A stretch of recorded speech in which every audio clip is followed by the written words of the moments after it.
Monsieur le Président, Madame la Ministre, mes chers collègues, ma question va exactement dans le sens de celle de ma collègue.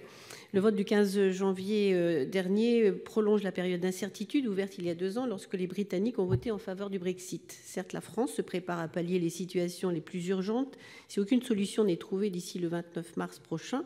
La Commission européenne prépare de son côté 14 mesures afin d'atténuer les conséquences immédiates d'un Brexit sans accord. En effet, le rejet de l'accord passé entre le gouvernement britannique et l'Union européenne par le Parlement remet en cause les dispositions négociées depuis septembre 2016.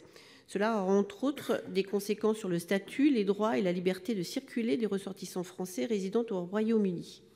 L'accord négocié prévoyait pour les ressortissants européens le maintien de leurs droits jusqu'à la fin de la période de transition fixée au 31 décembre 2020. Cela assurerait à nos concitoyens la possibilité de vivre, de travailler ou d'étudier dans les mêmes conditions qu'aujourd'hui.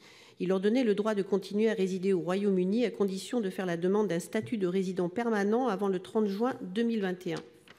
Au Sénat, le groupe de travail sur le Brexit considérait pourtant en juillet dernier dans son rapport qu'il restait encore de nombreuses questions non résolues, notamment sur les garanties données par les autorités britanniques. Il s'agit par exemple de l'enregistrement obligatoire des citoyens européens résidents, de l'adoption d'une loi par le Parlement britannique qui sécurise les droits acquis et l'extinction de la compétence de la Cour de justice de l'Union européenne à leur égard au bout de 8 ans. Le Sénat avait alors également demandé qu'un protocole séparé de l'accord de retrait soit établi pour garantir les droits des ressortissants européens, donc français, en cas d'échec des négociations. À ce jour, il n'existe toujours pas. La Commission européenne, tout comme le projet de loi français, prévoyait la garantie d'un certain nombre de droits pour les ressortissants britanniques résidant sur le continent après le 29 mars, mais sous réserve de réciprocité. Alors, Madame la Ministre, quelles garanties avons-nous aujourd'hui des autorités britanniques? Entrevoyez-vous des avancées possibles malgré l'épais brouillard qui enveloppe Londres? Et quels sont les différents scénarios sur lesquels vous travaillez? Je vous remercie. Merci, chers collègues. Madame la Ministre. Merci, Monsieur le Président. Madame la sénatrice, le scénario de l'accord de retrait, il est connu. Et vous l'avez rappelé, pourquoi est-ce qu'il n'y a pas un protocole séparé sur les citoyens? Parce qu'il s'agit d'un ensemble et que dans une négociation, se mettre d'accord sur ce qui en quelque sorte était le plus facile, les droits des citoyens, aurait empêché de se mettre d'accord sur le reste. Alors qu'est-ce que nous avons comme assurance aujourd'hui de la part du gouvernement britannique sur la situation des ressortissants européens en cas d'absence d'accord? Le gouvernement britannique a publié au mois de décembre un papier sur les droits des citoyens en cas d'absence d'accord.